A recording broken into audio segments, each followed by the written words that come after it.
हमारे चैनल को सब्सक्राइब करें और न्यू वीडियो की नोटिफिकेशन पाने के लिए बेल आइकन ज़रूर दबाएं। आज इतवार है। हर हफ्ते हम लोग इतवार के दिन सब लोग दिल्ली के लोग बैठ के तय करते हैं कि लॉकडाउन को आगे बढ़ाना है कि नहीं बढ़ाना है तो कितना बढ़ाना है। अभी जो मौजूदा लॉकडाउन है वो कल सुबह 5 बजे ख़त्म हो रहा है। आज फिर से हम सब दिल्ली के लोगों को तय करना है कि लॉकडाउन बढ़ना चाहिए या नहीं बढ़ना चाहिए, अनलॉक होना चाहिए नहीं होना चाहिए। हम सब लोगों को मिलकर ये तय करना है। अप्रैल के महीने में जब ये सेकंड वेव पूरे देश के अंदर आई थी, इतनी खतरनाक वेव थी। दिल्ली सबसे पहला राज्य था जिसने, हम सब लोगों ने ये देखा कि ये वेव बहुत खतरनाक है और सबसे पहले लॉकडाउन देश के अंदर दिल्ली में लगाया गया। उस वक्त ऐसा लग रहा था जब ये वेव आई थी और इतनी तेज़ी से केसेस बढ़ रहे थे कि पता नहीं ये वेव कितने दिन चलेगी, इस वेव से जीत पाएंगे नहीं जीत पाएंगे, कैसे होगा, क्या क्या होगा। लेकिन एक महीने के अंदर 20 अप्रैल को हम लोगों ने लॉकडाउन लगाया था। लगभग एक महीने के अंदर आप सब लोगों के, दिल्ली के लोगों के अनुशासन और दिल्ली के लोगों की मेहनत और संघर्ष की वजह से आज कोरोना की ये वेव, जो कि सबसे खतरनाक थी अभी तक, ये कमज़ोर होती नज़र आ रही है। मैं ये नहीं कहूँगा कि हमने युद्ध जीत लिया है, अभी काफ़ी बाकी है, लेकिन अब हम, ऐसा लग रहा है कि इसके ऊपर काबू पाते हुए नज़र आ रहे हैं। अप्रैल के महीने में एक दिन ऐसा आया था जब संक्रमण दर 36% पहुंच गई थी। यानी कि 100 लोगों की हम टेस्टिंग करते थे तो 36 लोग उसमें पॉजिटिव मिलते थे।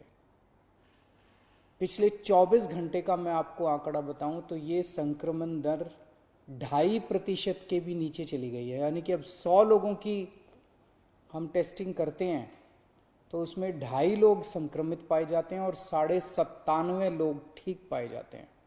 इसका मतलब संक्रमण काफ़ी कम हो गया दिल्ली के अंदर। अप्रैल के महीने में एक दिन ऐसा था जब 28,000 केस एक दिन में आए थे। 28,000। पिछले 24 घंटे में 1,600 केस पाए गए हैं दिल्ली के अंदर। 28,000 से 1,600। तो दिल्ली के अंदर कोरोना की रफ्तार काफ़ी कम हुई है। पिछले एक महीने में कई सारी समस्याएं आई। उन सारी समस्याओं का हम सब लोगों ने मिलकर मुकाबला किया। दिल्ली के 2 करोड़ लोगों ने एक परिवार की तरह मिलकर मुकाबला किया।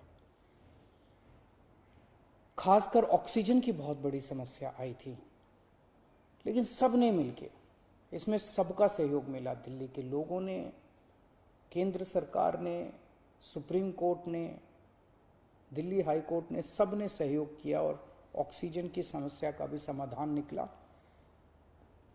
अब वैक्सीन की बड़ी प्रॉब्लम आ रही है, वैक्सीन की बहुत कमी महसूस हो रही है, लेकिन मुझे विश्वास है जैसे हमने बड़ी बड़ी समस्याओं का समाधान किया है, ऐसे वैक्सीन की समस्या का भी समाधान निकलेगा। हम मिलकर निकालेंगे। वैक्सीन की जो कमी हो रही है, मुझे पूरी विश्वास है इस कमी को भी हम सब लोग मिलके ठीक करेंगे। इस दौरान पिछले एक महीने हमारे डॉक्टर्स और नर्सेज कई कई दिनों तक नहीं सोए हैं, कई कई दिनों से घर नहीं गए हैं। उन्होंने जबरदस्त काम किया। इनमें से कुछ डॉक्टर्स और नर्सेज शहीद भी हो गए। उनकी शहादत को मैं पूरे दिल्ली के सभी लोगों की तरफ से सलाम करता हूं।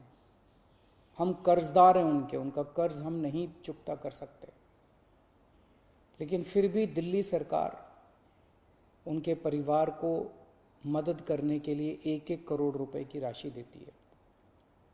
आप लोग देख रहे होंगे, मैं रोज़ किसी ना किसी के घर जाता हूँ। ऐसे किसी व्यक्ति, ऐसे किसी डॉक्टर, नर्स या ऐसे किसी के घर जो शहीद हो गए, उनके परिवार को मैं खुद जाके मिलता हूँ और उनको 1-1 करोड़ की राशि दे के आता हूँ।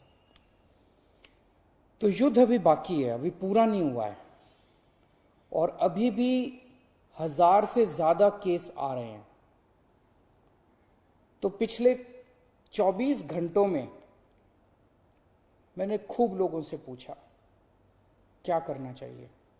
जो भी निर्णय होगा हम मिलके लेंगे, दिल्ली के लोग मिलके निर्णय लेंगे। तो एक आम राय ये बन रही है लोगों की कि 1 हफ्ते के लिए लॉकडाउन और बढ़ा देना चाहिए, क्योंकि अभी अगर लॉकडाउन खोल दिया और जो कुछ हमने पिछले 1 महीने की इतनी कड़ी मेहनत, संघर्ष और त्याग की वजह से पाया है, कहीं वो खत्म ना हो जाए।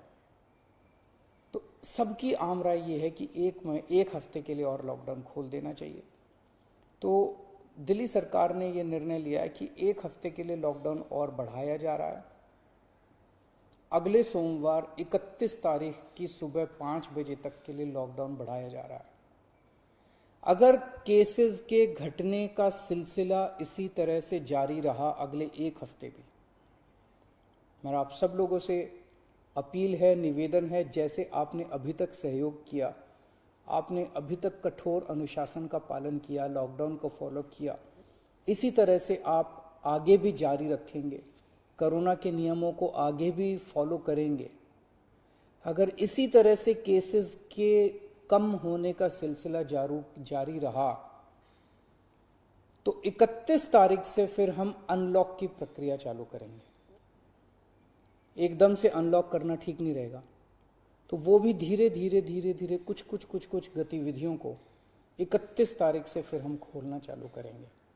लेकिन अभी सबकी राय के मुताबिक, मैं दिल्ली के लोगों की राय के मुताबिक 1 हफ्ते के लिए हम लोग लॉकडाउन और बढ़ाने जा रहे हैं। इस वक्त हमारी सबसे टॉप प्रायोरिटी है कि किस तरह से दिल्ली के 2 करोड़ लोगों को वैक्सीन जल्द से जल्द लगाई जा सके। हमने दिल्ली में सारी व्यवस्था बना ली है कि 3 महीने के अंदर दिल्ली के सब लोगों को हम वैक्सीन लगा सकते हैं, लेकिन वैक्सीन की कमी है, पूरे देश के अंदर कमी है। कहा जा रहा है कि तीसरी वेव आएगी। हमें तीसरी वेव का पूरी शिद्दत के साथ तैयारी करनी है। तो हमारी पहली प्राथमिकता तो ये है कि वैक्सीन लग जाए। अगर वैक्सीन लग गई तो शायद तीसरी वेव ना आए। अगर वैक्सीन सबको लग गई तो शायद तीसरी वेव से हम लोग बच सकें। तो एक तरफ तो हम सबको वैक्सीन लगाने की तैयारी कर रहे हैं, जल्द से जल्द लगाने की तैयारी कर रहे हैं, सबके सामने कोशिश कर रहे हैं कि जहां से भी हो सके, केंद्र सरकार से, दूसरी कंपनियों से भी, सबसे मैं खुद बात कर रहा हूं, जितनी विदेशी कंपनियां हों चाहे भारत की कंपनियां हों, कि कैसे हम ज़्यादा से ज़्यादा वैक्सीन लगा सकें। कोई चाहे कितने रुपए में वैक्सीन दे दे दिल्ली के लोगों के लिए, चाहे हमें अपना जितना भी बजट खर्च करना पड़े दिल्ली के लोगों के लिए वैक्सीन लाने के लिए, हम खर्च करने के लिए तैयार हैं। कहीं से दिल्ली के लोगों के लिए, अपने लोगों के लिए वैक्सीन मिल जाए। तो एक तरफ हमारी ये तैयारी चल रही है, और दूसरी तरफ खुदा ना खास्ता तीसरी वेव आती है तो हम उसकी सारी तैयारियां कर रहे हैं। कितने बेड जरूरत पड़ेगी, कितने और आईसीयू बनाने की ज़रूरत है, कितनी और ऑक्सीजन की ज़रूरत है, ऑक्सीजन टैंकर खरीदने की ज़रूरत है, ऑक्सीजन के स्टोरेज टैंक बनाने की ज़रूरत है। ये सब तैयारियां वो भी साथ साथ चल रही है। लेकिन भगवान ना करे कोई तीसरी वेव आए, भगवान करे कि सब लोग सुख, शांति और स्वस्थ रहें।